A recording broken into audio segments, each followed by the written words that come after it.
Hello, welcome to the Horror Vision Presents Sticks and Stones. That's right, folks. The show that the sub show we did two episodes of 2.5 years ago, we're bringing back. I am Sean. I am Anthony. I'm John. I'm Ray. And so, I don't know, 2021 maybe, Ray and I did two episodes of the Sticks and Stones where we were really like the folk horror boom had happened. Woodlands Dark and Days Bewitched popped up from Severin. Great box set. Shudder changed one of their TV channels from whatever it was to like folk horror, and I just feel like it was, all of a sudden, holy shit! And I think it's a genre, a subgenre that really did come back in because of Dave Eggers' The Witch. So the purpose of this show, of bringing this show back, we really have talked about this off and on for a while. We don't know. We want to define what folk horror is and how we want to cover it. And the reason I say that is folk horror has become in recent years a lot like steampunk became in the 2000s, where, you get a couple people that set what the genre begins as and coin the term.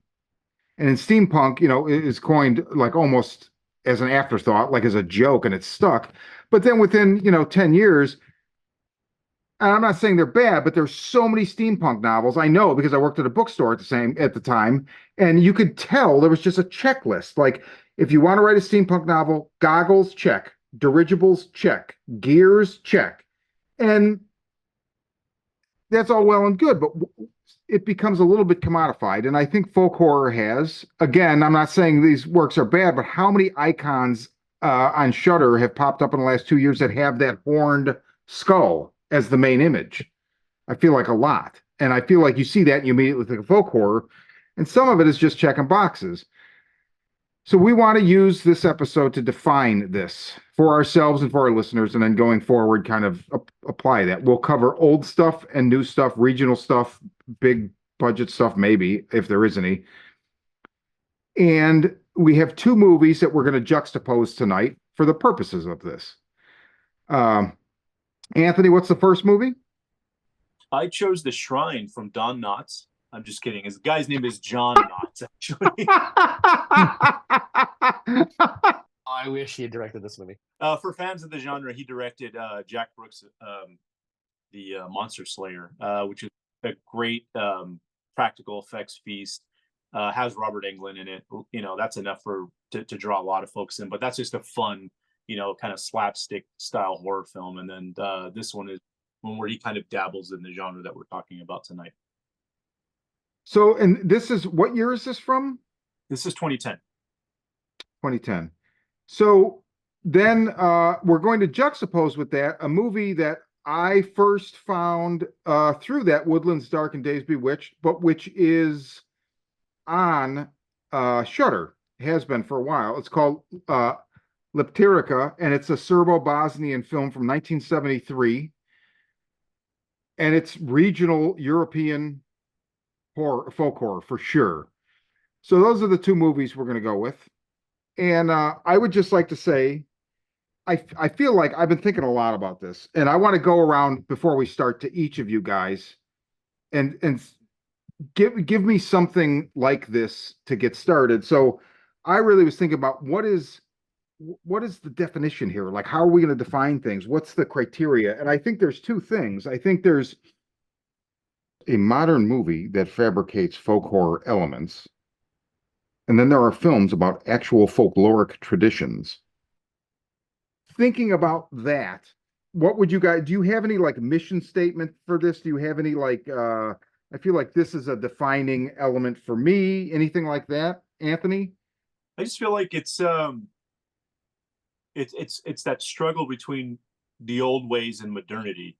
And when they collide, you end up in this,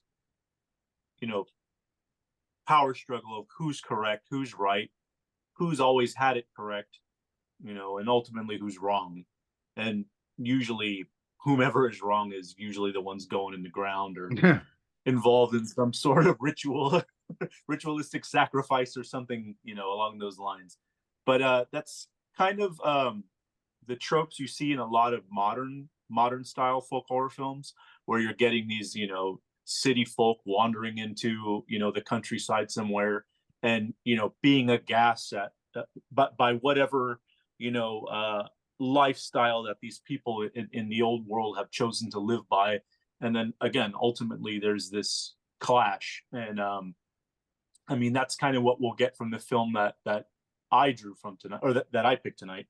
But that's the I think that's one of the ultimate markers, is seeing which one is actually correct, which one was always the way to go, and in that, finding where, well, defining more or less the characteristics of what that old style was, where those things come from, which legends they draw from. Does it come from the earth itself, et cetera, et cetera? But that's the other thing too, is location.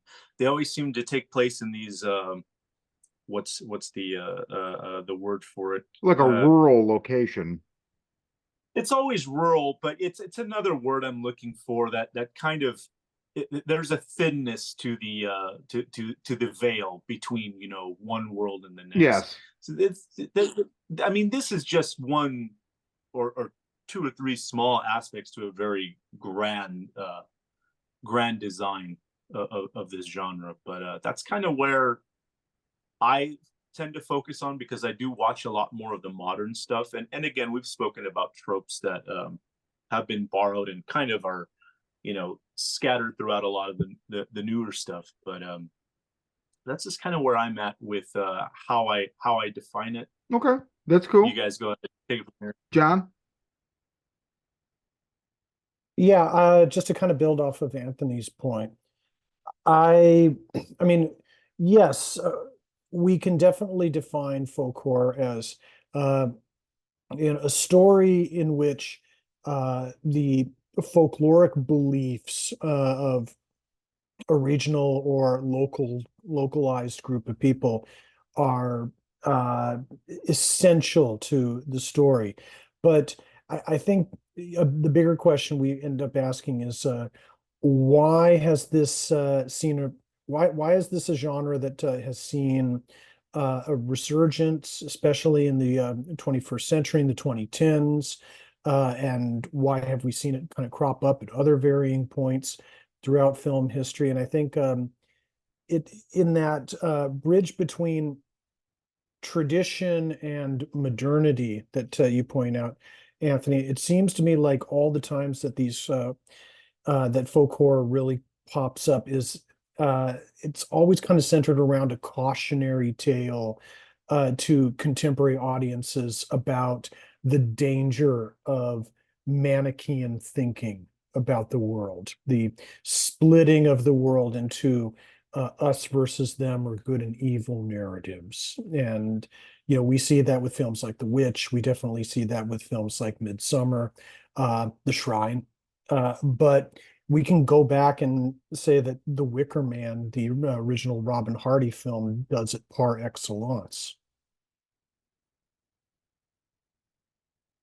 I don't know. I think everything that you guys is pretty damn good. I don't know if there's anything that I can add that would really, I don't know, Well, take it then. If defy it. take it to the two movies, because I know you're going to be with us shorter tonight. You've got a pre-existing engagement. Okay. You were gracious enough to pop on for a little bit. So talk about the experience of watching The Shrine and watching Lepterica. I think that Anthony's point about the conflict between the old and new world is very present in The Shrine. It's it's funny because it manifests. You feel like it when you're first starting it. It manifests itself as the new world looking at the old world and going this is just fanatical belief, and uh, embracing strange old traditions. And by its as it keeps going, you realize, oh no, it's not. It's the new world not respecting the old world's beliefs, and that not danger sometimes of those beliefs. I think that occurs times in this genre that like it it incidences itself in many films, like especially in like thinking about something like The Wicker Man, where like you think you've got a handle on who's who's right and who's wrong, and I think that the concept is even more transitional as time passes, because I remember when I saw The Wicker Man, and I'm thinking to myself that I was kind of okay with these people. Yeah. I'd party with Sure. him. And then I the policeman honestly very stuffy, and like his You think? and the way he was trying to his Christian concepts on them as being closed minded. And um I think in a different period, you have that movie get made, and I think that like in the '60s, late '70s, when it was came out, that people, the audiences then would have been like, "Oh my God, look at what they did to him! That's so terrible. These people are monsters." But I think as as the film has aged, like you look at it now, and you're like, he's a closed-minded ass, and you're like, why can't he just let these people live the way they want to live? Like it's like if anything, the fact that he shows up, and it is a setup so that he can be there, but the fact that he does show up and then like questions their lifestyle, and like because Christianity has told him otherwise, is still a problem. And you think about a movie like Midsummer, like it is a bit of a setup again that they're there, but the first thing that horrifies them is seeing that this culture believes that, oh, someone is ready to die. They're ready to die. Let them die. And like it comes as an affront to their concepts of life and how life should be lived. And it's shocking to them. It's disturbing, and the rest of us from this village are saying, they're going like, "Well, that's what he chose. Like this is our way of life. It's what we understand." And like to a certain extent, that's that genre too. That like a genre kind of demands you to question, like, is your belief the only valid belief structure?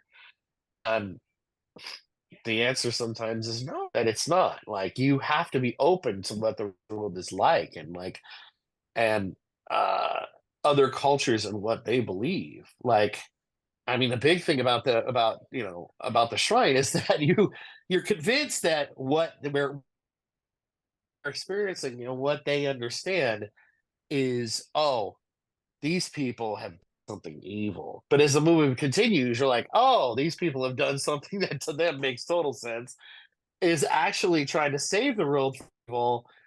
And it's it's the outside world's inability to understand, hey, you're doing something, and the way you don't want to explain it is because it would take too long to explain. And even if we did try to explain it, you wouldn't accept it. Right. And you would do what those characters have done, which we're gonna Scooby Doo our answer. And sometimes the answer is don't question, just listen and move forward, because we're telling you something. And if I try to explain it to you, you're going to say a bunch of like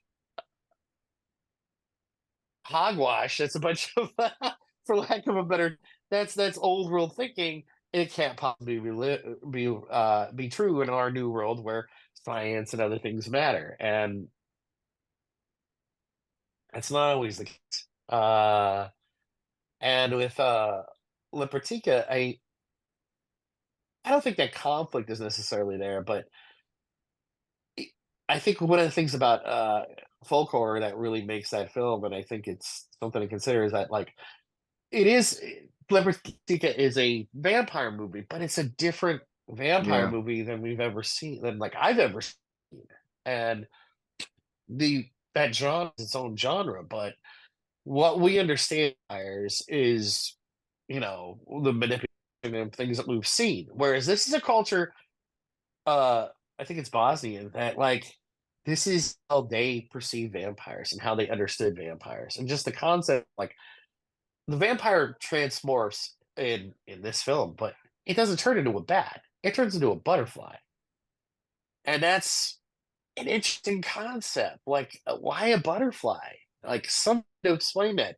It has to come from a culture, belief structure where at some point, like, some people's grandmothers and grandfathers said to them, "See that? That's a vampire. Be careful. Beware." Hmm. It probably had to do with the fact that butterflies are beautiful, so the people would let them down. Let your guard down, right? I mean, it's based on a real, the Sawa Savanovich is an actual legend in that part of the world at that time. Like, so it's basically their Slender Man. Yeah, yeah. So I think that it takes its place from it takes it takes it's informed from an old culture and a time when the world wasn't that easily understood. So through stories that like that kind of is what partially makes that genre as well. Yeah, well said. John? Um, I, yeah, really, where do I begin? I mean, for just while it's on my mind, I do have for I guess for any of you who own copies of The Wicker Man, like any version of it, I do have a Wicker Man question, but we can get to that Okay. later. Uh, yeah, Li Lepterica, I really haven't seen anything like this, yet it feels so familiar to me just to kind of like go off of this is really interesting. This will kind of like really blow your mind. During World War One, Germany was fighting off in the Balkans and had like a series of trenches going through Serbia, just very similar to what they had going through France at the time. And the Serbian soldiers would tell, like every night, they would like tell vampire stories to all the German soldiers and just would totally, just scare the crap out of them.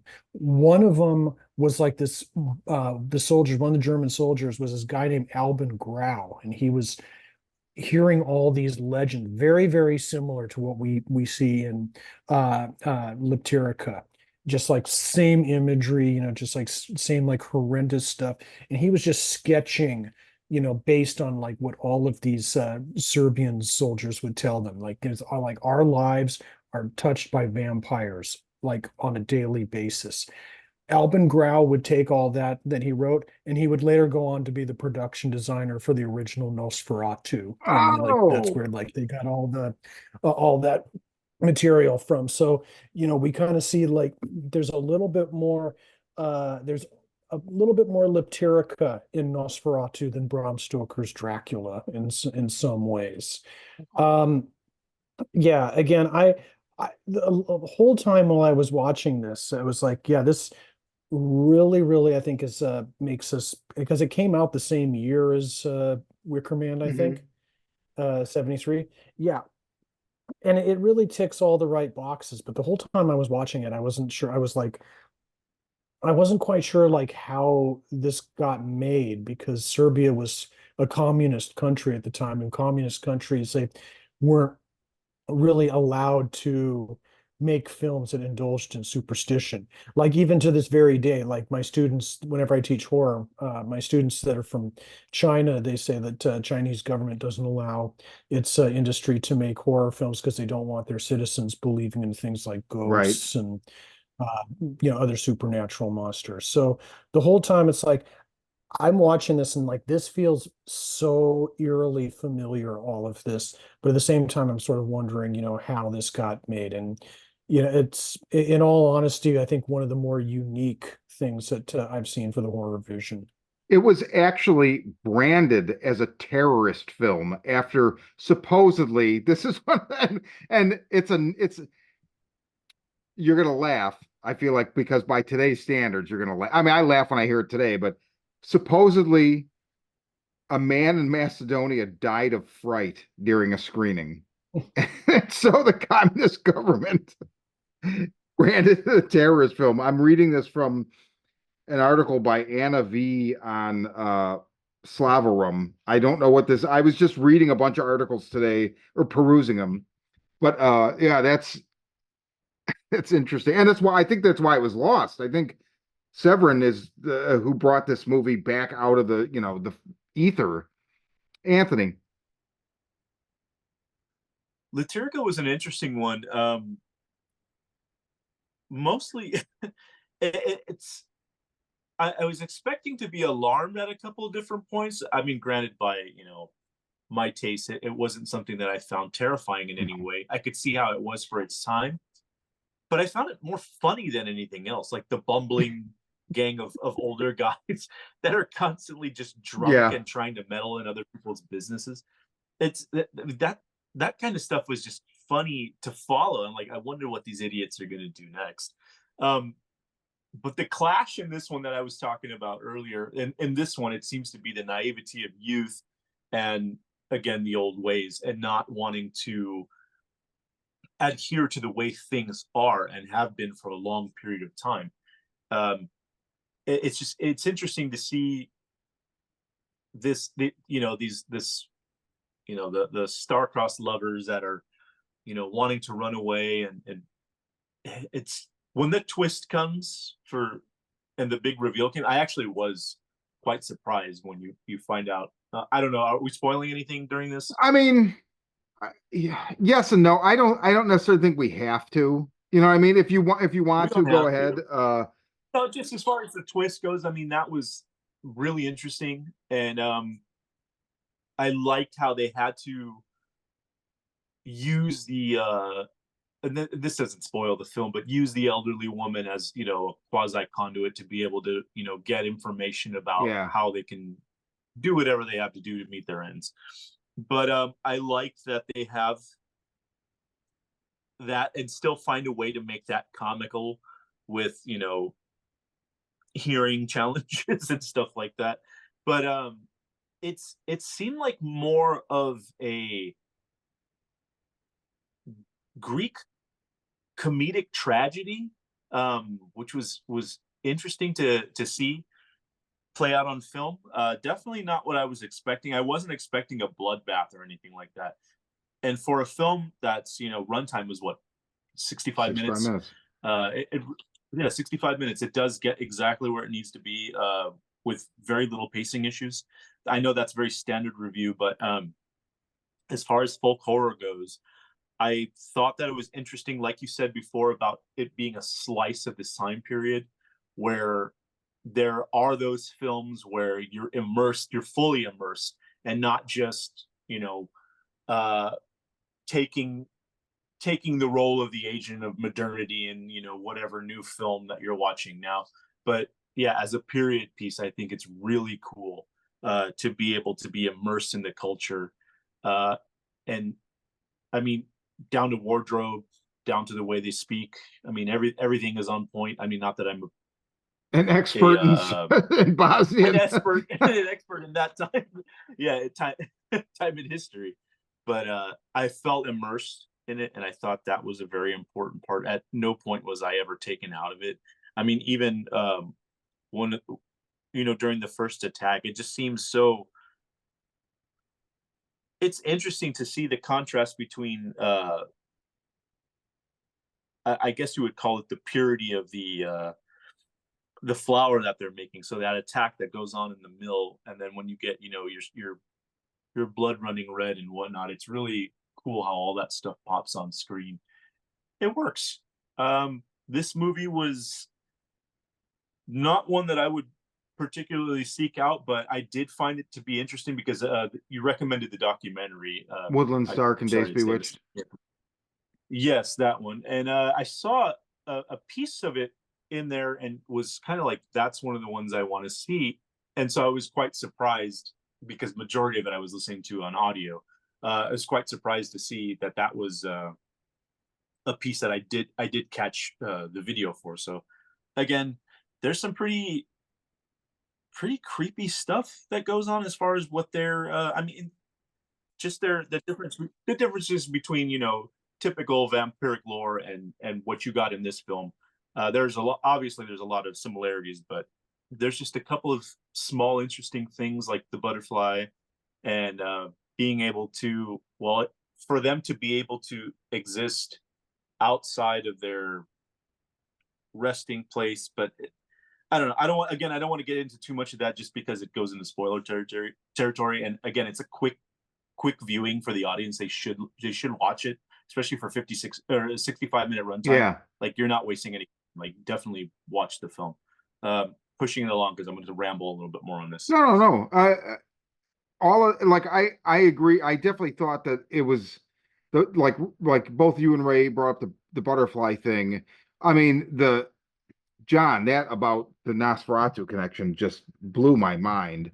Um, I mean, this was a TV movie, and yeah, like even I don't know, it is so singularly focused on creating that time period. And I think that's why it's one of the best examples of folk horror I can think of, where nobody's going to watch this now and be like, people are going to be like, it's not horrific. It's, but I don't, they capture that, if you really want to be historically minded and think about these things in terms of a lineage and like the subgenre, where did it come from? Where's it going? Where's it at now? You have to look at that because it informs down the road. Obviously, John proved that, right, with the connection to Nosferatu. And yeah, I've not seen anything. The rules of their vampiric lore. I've not seen anything. I don't even understand it, and it's not elaborated on, possibly because of time constraints. It is based on a short story, um, which is After 90 Years by Milovan Glisic. The director of this and the writer adapter is Djordje Kajevic.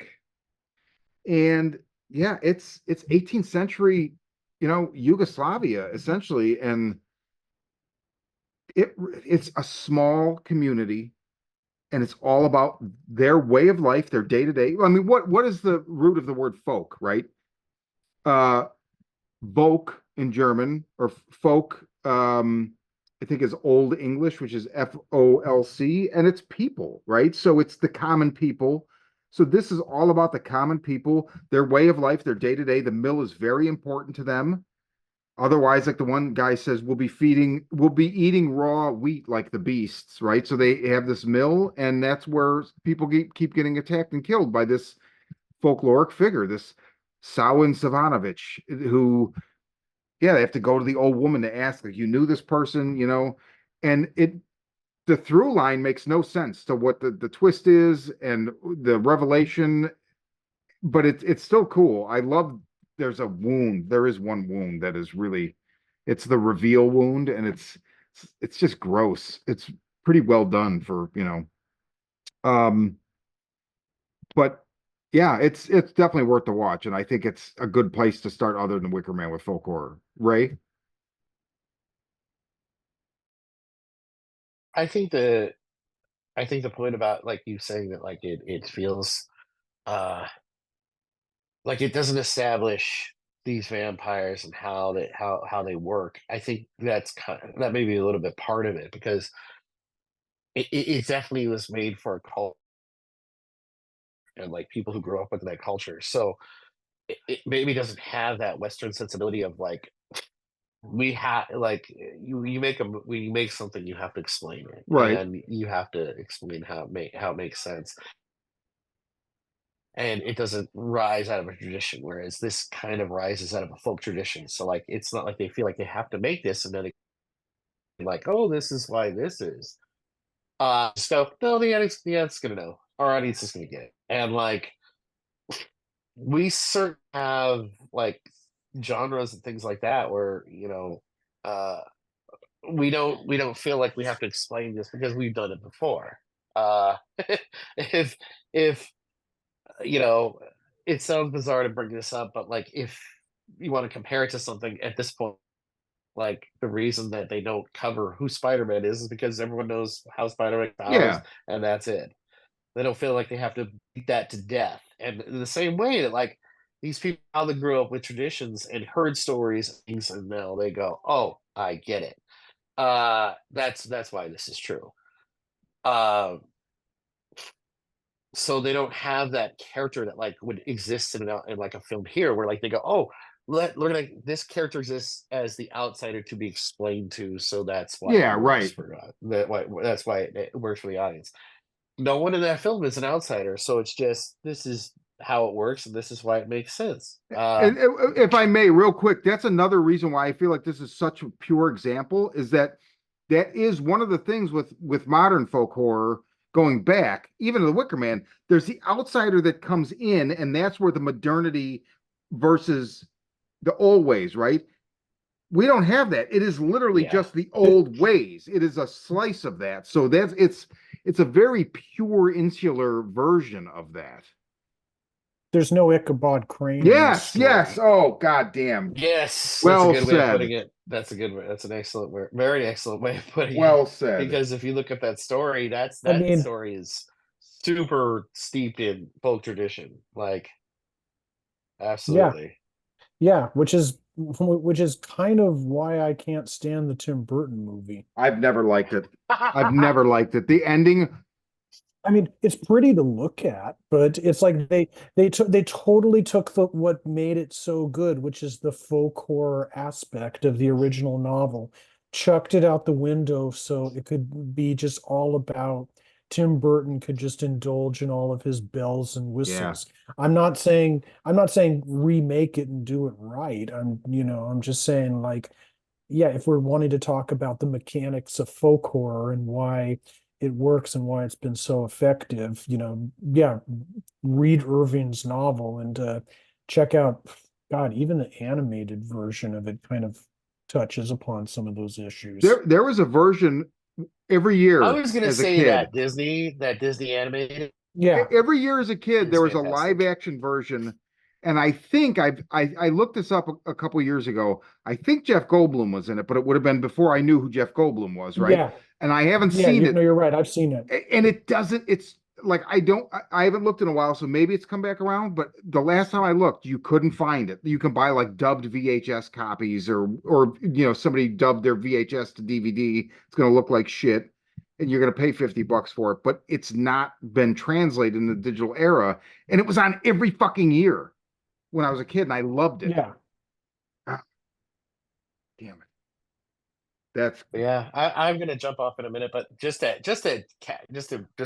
finish the point that I think John brings up a good point. One of the things that really works about that story too, Sleepy Hollow, is that um Ichabod Crane, who's supposedly the learned man, who's not the country boy that Brahm is, and is the learned man, and he's skinny and he's weak, is with as much intellect and everything else that he is still um, terrified of these of the old world. He's still terrified of these stories and this folk, and like any little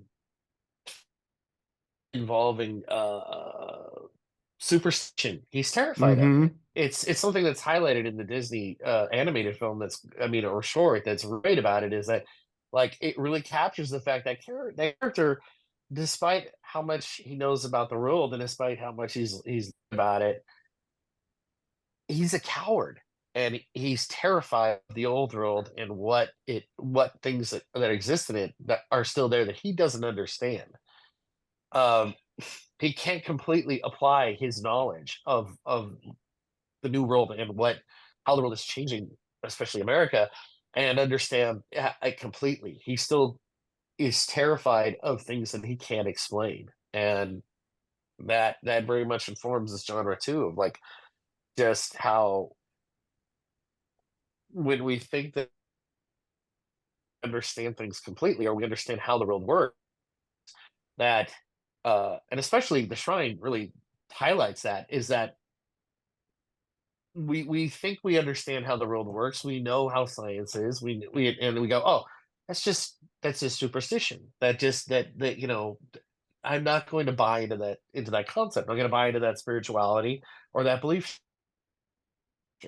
And it comes back to bite us in the ass that we're like, we still should respect some of the old world and respect the concepts that Mm-hmm. are there, because it can attack us. Having that lack of respect for it can come back on us. So I think that's a pretty good. Yeah. That's a very good story to bring up, John. Excellent story. Well, like let me give you something that is the opposite. Like this, like that is absolutely categorically not folk horror.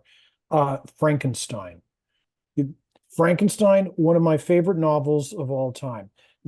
Nobody has ever been able to make a good film adaptation of it. The James Whale films don't count. Those were all based on stage Yeah. plays. Yeah. So, and the key linchpin, the thing that I absolutely love, that opening chapter where Walton's writing to his sister, and like saying, like, I have this Yes. yearning to go out and discover in the world. It's like, everyone can kind of relate to that on some level, and just how much it tugs at your heartstrings. And it's sort of all about discovery, and it's all about what, just sort of like why we stick. It's why horror works, this process of discovery, and we want to stick in. We have to know, we have to see what's behind the curtain. That becomes very different with folk horror. That whole process of discovery gets completely turned on its head, and Ooh. that's, and especially with Lepiritica, it's like, there's the whole discovery process becomes very, very different. This isn't, these are people, who have lived with this horrible, horrible shit for, time and memoria. This isn't the Nostromo venturing into the deep reaches of space. This is stuff that's always been with them and is always coming back. It's almost kind of linked to J horror in that kind of regard. Oh, that's fascinating. And that's a good way to segue Good call. back into It's a very good call. back into the shrine, because that is exactly what the shrine, the whole setup for the film, uh what's going on when these outsiders come in is, yeah, this is what they deal, like, this is our world, this is what we deal with, right? So Anthony, talk a little bit about the shrine. The shrine, again, we bring up places like liminal places where there's, again, where the veil is thin, and this one tends to wear its influences on its sleeve. You have, iconography similar to what we know for Pazuzu and The Exorcist, sitting in the middle of the woods somewhere, shrouded by mist. But we've got these, reporters going in to try and, find these missing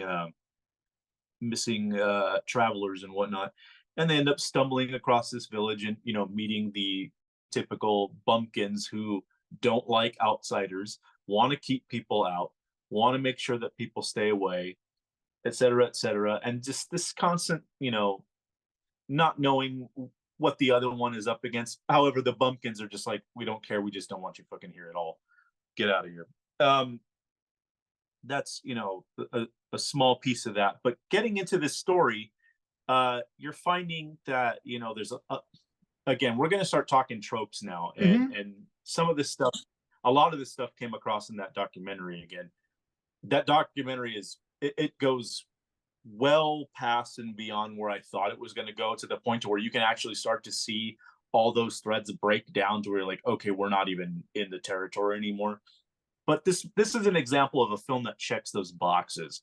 We've got, the mystical hoodoo place. We've got bumpkins that want people to stay out. We've got ritualistic sacrifice. We've got possession. We've got a ton of different things like that in this movie. And unfortunately, these are a lot of these check boxes that span across a whole lot of modern examples of folk horror. Not to say all of them are bad, not to say all of them are okay. This film is kind of middle of the road too. It's not the best example in the world, but it checks the boxes, and it's entertaining for the most part. I'm curious to see, like, just as a form of entertainment, what you guys thought of it, after this part of the conversation.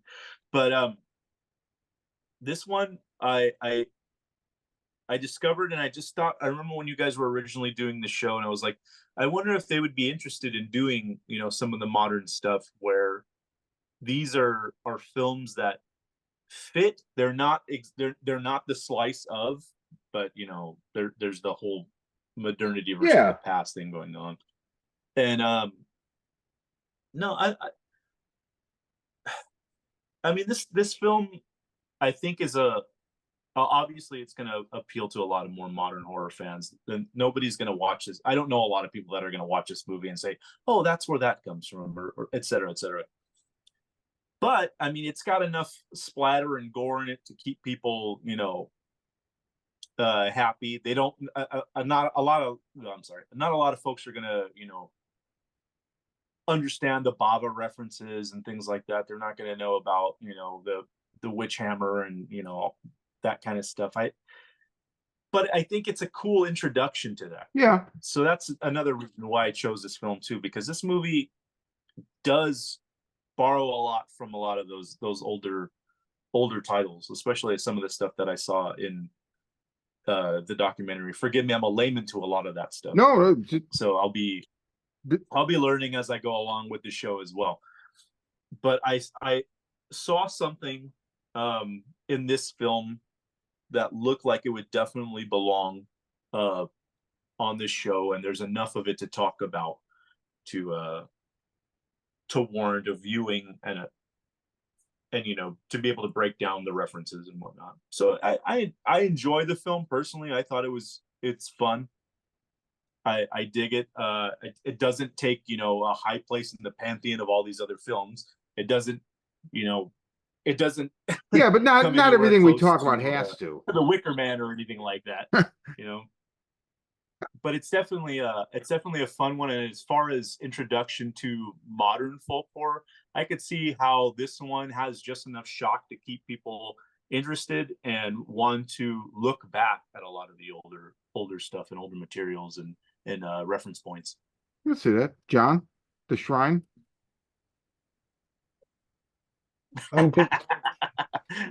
I didn't really enjoy.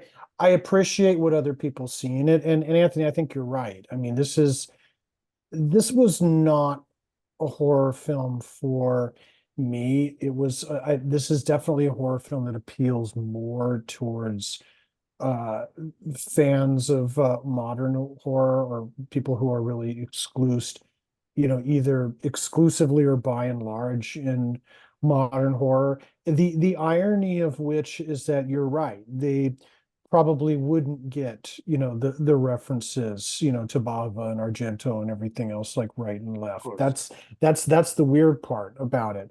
But for me, it just sort of felt like the film felt like just a whole bunch, I guess, going back to Frankenstein here, it felt like a whole bunch of parts stitched together, but and not with either one really kind of not measuring up.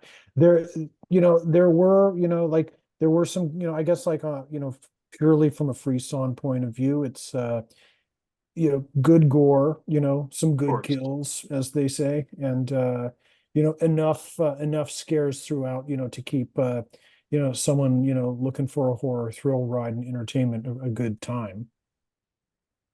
But yeah, by and large, not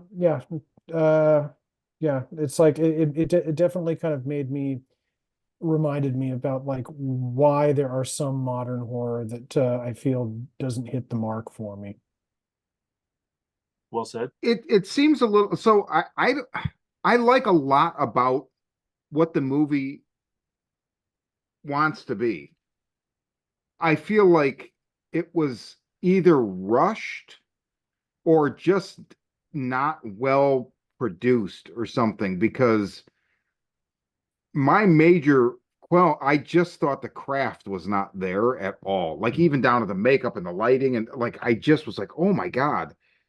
And that kind of, I think this was put together on like $150,000 budget. I mean, that kind of drove me nuts. I saw some reviews of people so that because it's Poland, right? Is it? I believe so. So apparently all of the Polish is really, really poorly executed, except for like one child. So there was like one person that was like I'm from Poland. I'm like in my 60s, and all I can say is, the only person that actually spoke Polish correctly was like this one little girl or something. I think it was like probably in the house where they break in to try and get the car, and then they end up holding him hostage or whatever. But so it definitely this movie, because I remember I watched it, and I remember you asked me and what I thought of it, and you were like, okay, so do you think that it fit the criteria? And I think that it does. It fits the criteria for the show. I think it is to some degree modern folk horror, or it's that's what it's drawing from, right? And that was the Of course. reason why I wanted to kind of, because when you think about it, anything can be folk horror, right? So, and we see this in horror a lot. People call shit Lovecraftian. That is not Lovecraftian at all. At all. I mean, on a personal note, there's a review that somebody I know and respect wrote of my first book of short stories, and they're like, Lovecraftian. There's not a fucking moment of love. I mean, he's obviously somebody who his influence has come, I have him in my blood. There's nothing that would lead anybody to say that. It's become a buzzword, right? So there's certain things in genre that become buzzwords and people use them inappropriately because you hear it so much. And so that's one of the things. Like if you look at Evil Dead could be folklore or folk horror because it's an ancient book bound in human flesh. Sacrifices comes from the Deadites and these weird, societies. And then if you take a Again, checking boxes. yeah, and I Yeah. mean, and so that's the thing. It's like you can then, instead of a new film checking the boxes, you can superimpose the checklist over old movies and say, "Oh yeah," right. But the thing is, The Shining has it by way of a red herring. yes, the Indian burial Of ground. course. It's like Do you know all he was trying to talk about the moon landing? I watched this documentary, Room 237. And there's stuff in the pantry, like with the Native American look. Anyway, oh my I've God. never seen that documentary. don't waste your Don't. time. Don't waste your time. No, don't, anyway, I've had so many people try to shove that. don't one waste up your my- time. I don't want to deal with this. I mean, no, don't waste your time. But so the thing is, like, and I would never argue with somebody. Somebody could come in and be like, oh, Hereditary's folk horror. Okay. If one of you came to me and said, let's cover that on Sticks and Stones, I'd be like, okay, really? I don't think so. Because, but so I really wanted to use this as a way to define. So I think again, Lepirica is such a fucking it is so pure, and I don't love them like the bumbling and all that. Like there's almost like a what is it, like Keystone Cops, or there's like a goofiness to it that I don't like the tone of the movie a lot, but god damn man, it's a really really pure slice of folk horror in my opinion. And so that's an extreme, and I think the shrine is another extreme, and I think therein lies the bandwidth that we will play with. Um, I think there is enough in the shrine where, yeah, I mean, you see once you really get into it, you have like the kind of old costumes and stuff that even kind of mirror some of the stuff you see in Lepterica, right? Like I love that there's even a guy wearing a tunic. I was like, we still can't get away from tunics. yeah, right.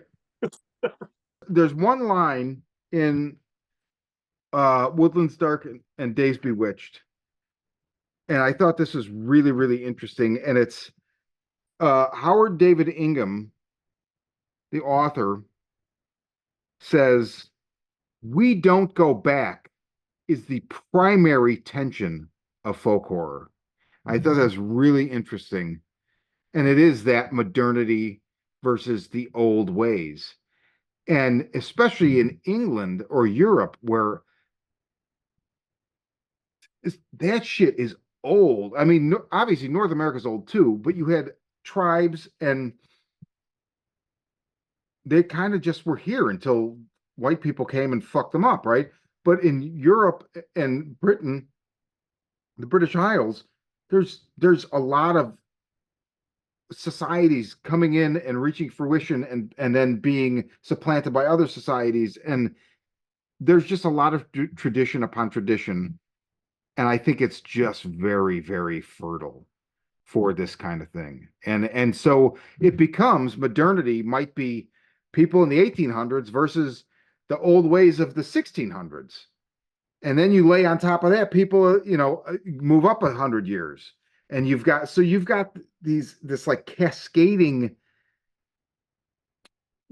gradient of tension points that is just ripe for the exploration. And I think there's a lot of stuff there. I mean, that documentary focuses a lot on British stuff, and that's why. So I'm excited to definitely go deeper with this, and the format, we won't always do two movies. We can do one, but if there's something that seems like it will, lend itself, like if somebody suggests one movie and somebody else says, what would really work with that, then we'll do two movies and we can do something like this, and I think it'll be, I don't know, it's a very interesting subgenre. And I feel like it got a little bit played out. Like it really blew up after, and I didn't even connect. I told Anthony the other day on the phone, I'm like, it didn't even connect with me that The Witch was 2016, right? And then and The Witch is another example of completely insular. I mean, you listen to the fucking extras on it, like Robert Eggers, like, okay, how do they thatch the roofs? Okay, so that's how we're gonna do it. Like, it's so specific and it's so well researched that it's like Lepterica. It is insular. This is a slice of this. There's no modernity at all. But that really, a couple years later, it took a couple years, but it really, Severin's box set, um, All the Haunts Be Ours. That's it. I always refer to the box set as Woodlands Dark and Days Bewitched, and that's the documentary. But the box set is All the Haunts Be Ours, and they really went out of their way to. I think I want to say one of the only movies in it I knew of was A Field in England by Ben Wheatley. Other than that, it's a lot of regional, like really obscure shit, like Lepterica, and a lot of it is on Shutter, so it's accessible, and I love that they did that because I think it's worth seeing. I mean, it's not always going to be everybody's jam. Like Lepterica, nobody's going to be like, that fucking movie was awesome. But if you're interested in horror, um, I mean, it's not a genre; it's an emotion, and like, so where can you go with this? Like, what can we learn by going back and looking at what were these Serbs, what were these Serbian Bosnian people afraid of in the 19th century? Butterflies that turned into blood-sucking fiends. Okay. I mean, I brought up Slender Man earlier. That's like the interesting thing about Slender Man, and I don't really know, like, I can't find a good sort. Like, I love the idea, but like, there was a documentary on HBO a couple of years ago that just I had high hopes for, and it sucked. I think there's been a couple movies, and you could just tell they're not good. But that's a first example of internet, like an urban legend or like folklore spread by way of the internet, like to that degree. And that shit like actually affected reality. Like there were two girls that tried to kill another girl because they thought that they were gonna gain favor with Slender Man. So that fiction, born of like a, what is it, creepy pasta or whatever. This is all stuff that's very, I'm not that I've tried to immerse myself in it, and it's difficult. I understand it to a degree. I'll never understand it to the degree that younger people who are there from the beginning do. But I mean, that's modern folk horror, I guess, to a degree, or is it? I mean, it's a thing. But I don't know. Now that I've rambled, thoughts, threats, expressions, songs. A song. I didn't think I was going to be singing tonight, but I've been practicing. No, no. Again, reiterating what you said, just that not all these shows are going to be double features, but I am looking forward to going back and seeing some stuff that I've never bore witness to. So in that, I'm very excited to see what you guys come up with as far as curation, and I will do my damnedest not to bring the most bullshit titles from the modern era into the show to corrupt and defeat the purpose of what we're doing here. I think we're starting out strong. I mean, I think like I like the idea of one old and one new that could be a way to go. We could. Yeah. I mean, we don't have to, but it definitely seemed it seemed like a good way bringing this back and kind of getting it back on its legs to go forward now. It seemed like a very good juxtaposition to create like that, like I said, a bandwidth. Like, here's where we are. So what lies in that? Like, we'll take turns picking stuff like we do with Elements of Horror, and I think that we're in for some good discussions and some good viewing. So, and again, I didn't like The Shrine. I don't ever there's very, very few movies I regret watching. I mean, really, it's like Cannibal Holocaust, because I can't unsee that fucking scene with the turtle, and Irreversible. And other than that, and Requiem for a Dream. And other than that, I don't even know if I regret Requiem for a Dream. I mean, God, I kind of do, but whatever. But, I mean, even, I don't know, there's value in all of it. So, I mean, bring it, let's do it. Absolutely. Final thoughts.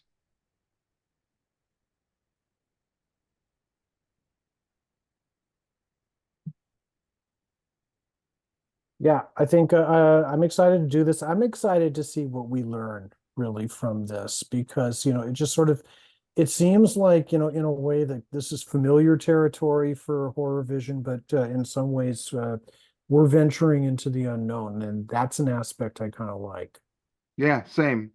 I mean, I feel like all of us I don't ever want to get stagnant, and there's just so much to the genre.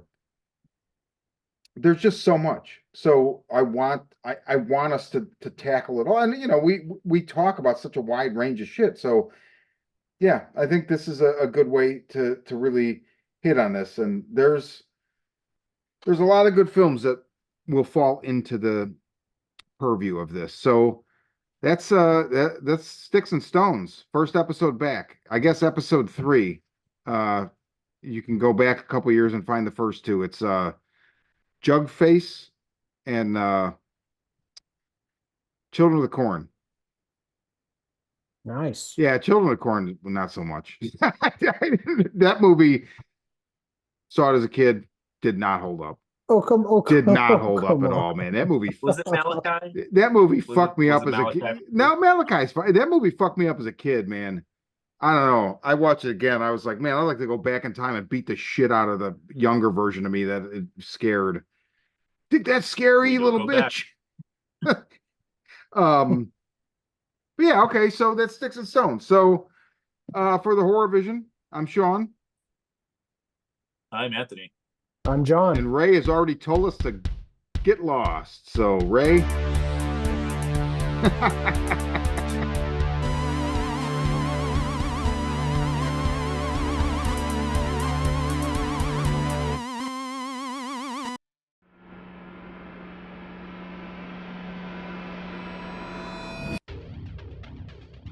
A pandemic of violence floods the streets of major cities as cases of the media-dubbed murder virus, MV20 soar, causing those infected to go on killing sprees. Caught in the middle, police detective Angela Miller finds her only trustworthy ally in the self-proclaimed psychic PI, Gerald Henry. As the two try to navigate the violence, they are drawn into New Age guru Abramelin Harvest's plot to heal the planet. Harvest's missive? The world is sick, and humanity is the infection. The cure? Murder. From the twisted mind of Sean C. Baker, author of A Collection of Desires and Shadowplay in Book 1, Kim and Jesse, comes his most vicious novel yet, Murder Virus.